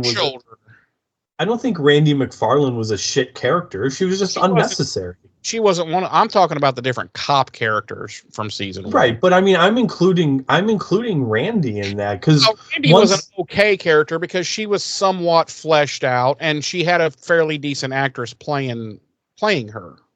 But also, I feel like Randy was the response to, like, we've had 3 failed cop characters, so now we're gonna interject this character who's basically the cop character but not a cop. You know what I'm saying? I don't know. I tell you what, fans out there listening, weigh in on this. Is Kate, am I wrong? Is Kate an okay character that's just unnecessary, or do you like her character, or whatever? Or is Kate a shit character that is not needed, and, like, the sooner she goes away, the better? You know, like, let us know what you think. I'm curious. I really want to know what people think. I'm going to tell you, the people that are going to comment are going to agree with you, because they've already said that they don't like Kate. Oh, who said? I don't remember who said it. Who said it? S-Dub doesn't like Kate. Darlene doesn't like Kate. Oh. So okay, then I'm right. I'm obviously right. See, that doesn't make you right. I want as many people. No, I want to have as many opinions as we could possibly get on this. Like I truly want to see what the demographics are like what the opinions are like. Like, you know, I would just really like to see what people thought of Kate, because I've always thought, and my ex who got me into the Buffyverse that I watched all this with the first time around, we always hated Kate, and we were always, whenever she was in an episode, we would talk, God, are they ever going to get rid of this bitch? Like, kill her off or send her somewhere else? Anyway, so I don't know. Maybe I'm completely off my rocker. But yeah, I mean, like I said, I agree that Kate's an unnecessary character. She's, like I said, shows like this, and Highlander did it too, especially in that first season. Well, predominantly in that first season. There's always a character that's supposed to be like your connection to humanity. Right. And like the viewer surrogate character, so to speak. And it doesn't, shows will not get it through their heads that character's not necessary. Right. It's not necessary. If you're writing your supernatural characters, if you're writing them well enough, you don't need a surrogate. Right. That the audience can live through. You don't need that character. Right. And like, to me, shittily. And to me, like, in my opinion, is that Kate is an unnecessary character, but I don't think she's a shitty character. See, I really do. I look at her as just this cookie cutter. Hey, I'm this strong female detective that's got a chip on my shoulder, and I don't take shit from anybody. I'm just like, ugh. It's okay. All right. So we know nothing about her other than the fact that she's a cop and her dad was a cop. She's been in like she's been in like sucked ass. She's been in like 70 episodes, and we know nothing about her. So clearly they didn't give a shit, other than the fact that she's a cop who's definitely got an attitude and a chip on her shoulder. That's all we know about her. So I don't, obviously, again, this is my wild theory, and there's nothing to support it. I think they realized early on that Detective Kate was an unnecessary character. Yeah, then why keep bringing her back? Like, they should have brought her back once and had her die like a horrific death. So here's my speculation. My speculation is Elizabeth Raum was probably already under contract for so many episodes. X amount of episodes, yeah. And they probably already had that X amount of episodes broke, story-wise, that involved Kate. And let me, I don't know if I've ever made this clear or not. Let me make this clear. I do not dislike the actress at all. Oh, like, no, Elizabeth Raum's actually a good actress. Yeah, I think she's a fine actress, and she's got everything going. She's very pretty. She's a good actress. She's smart. I think she could be good. Like, when they've let her show little bits of like wit and like, I don't want to say comedy, but you know what I mean? Like little bits of, when they've let her, great. She's good at that. Like, she was great on Law and Order. I don't know. I never watched that show, but so everything I've said about Kate is just the character itself, and how it was written. It's not the actress. I like the actress.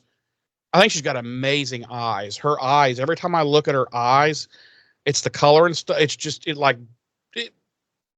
pulls you in. It's hypnotizing, but no. It's fully. Oh, no. Totally I know. Just the character.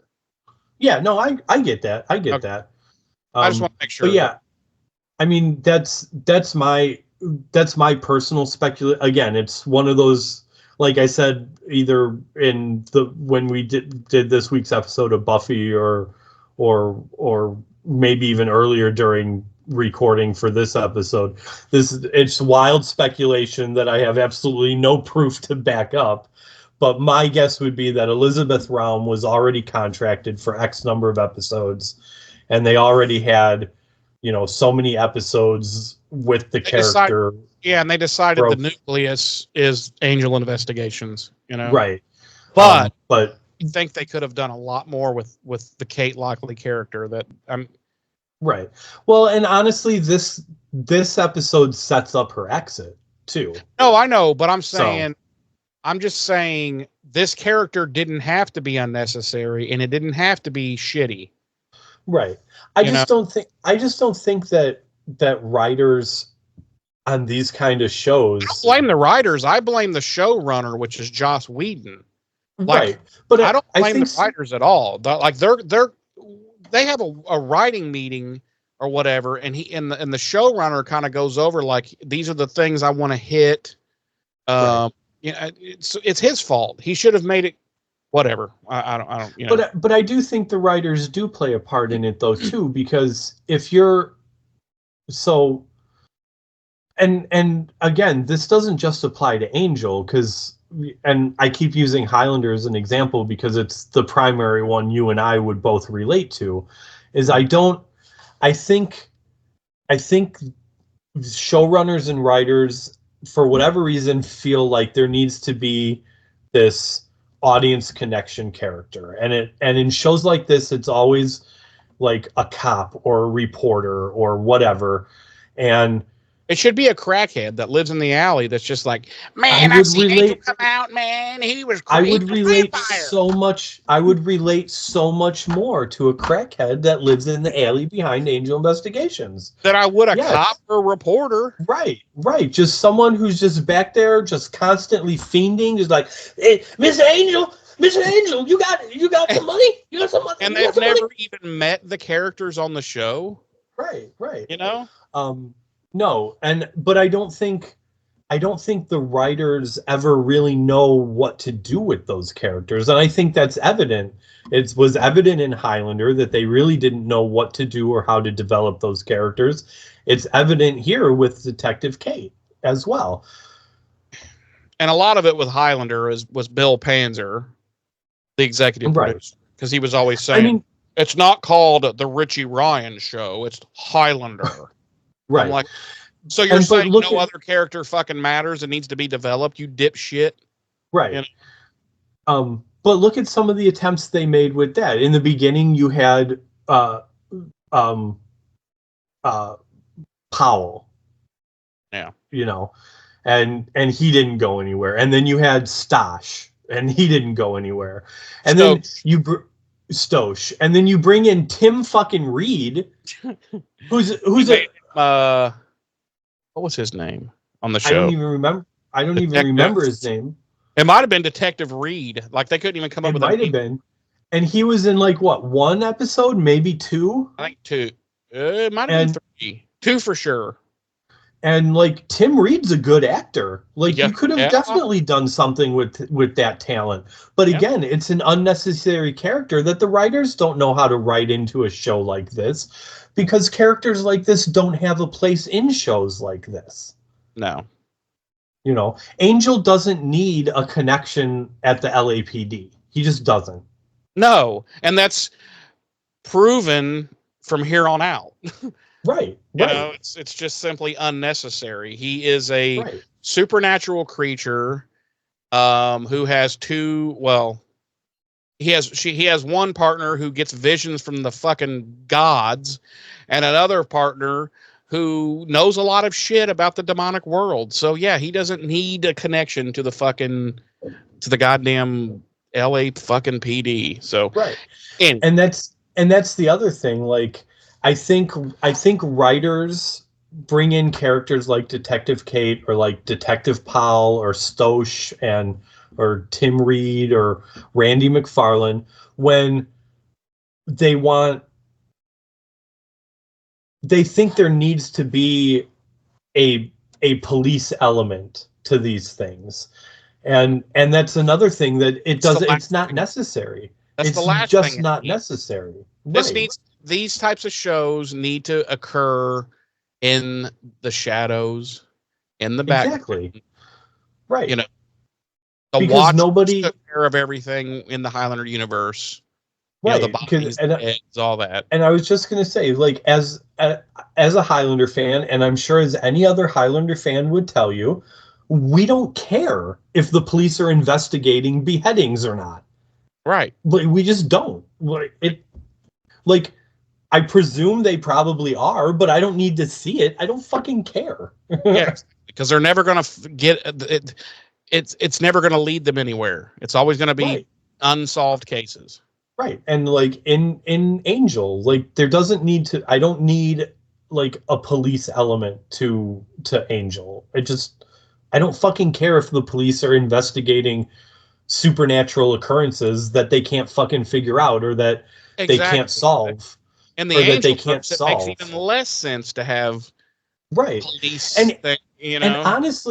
And honestly, this episode kind of laid out exactly why you don't need that. When he told Kate, he was like, "You've investigated stuff like this before. You just don't realize it because people have a way of forgetting what they saw, what they don't want, what they don't understand, and don't want to understand."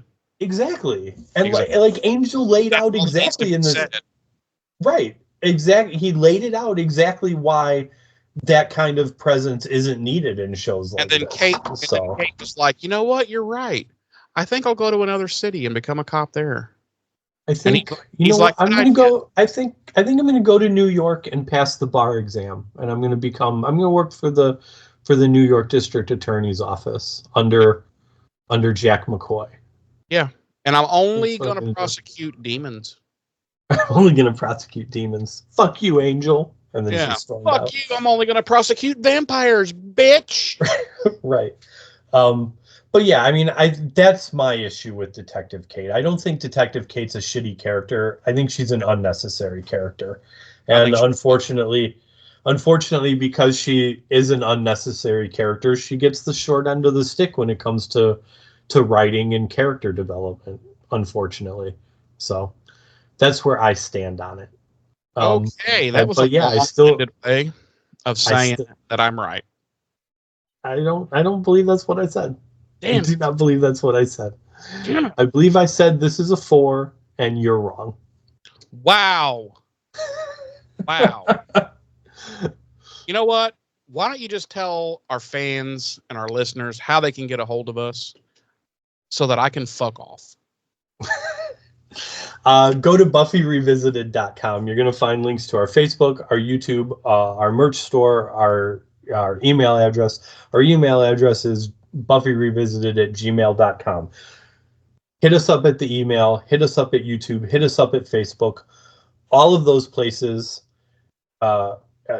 If you use the email address, obviously you can send us an email. Hit us up in the comments on YouTube and Facebook.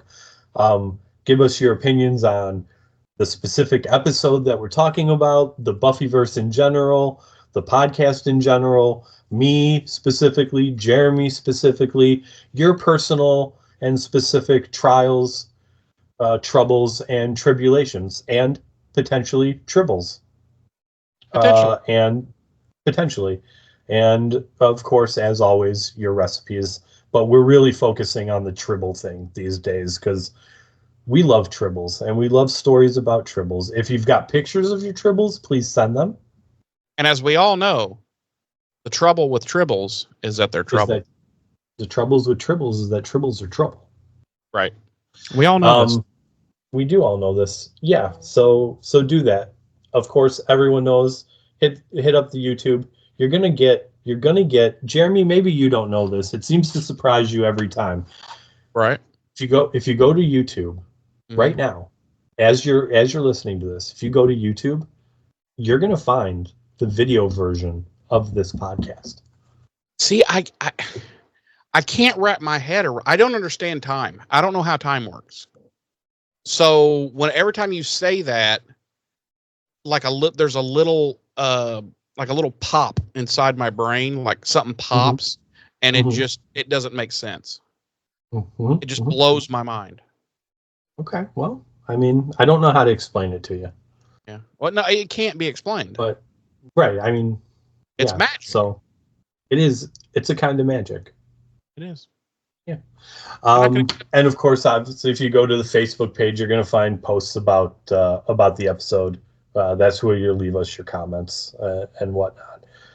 Hit up the merch store, buy some merch. If you want merch with the new logo, which of course is a wonderfully drawn caricature of myself and Mr. Jeremy, let me know. I will let Jeremy know. It shouldn't be hard to throw that onto whatever it is you're looking for.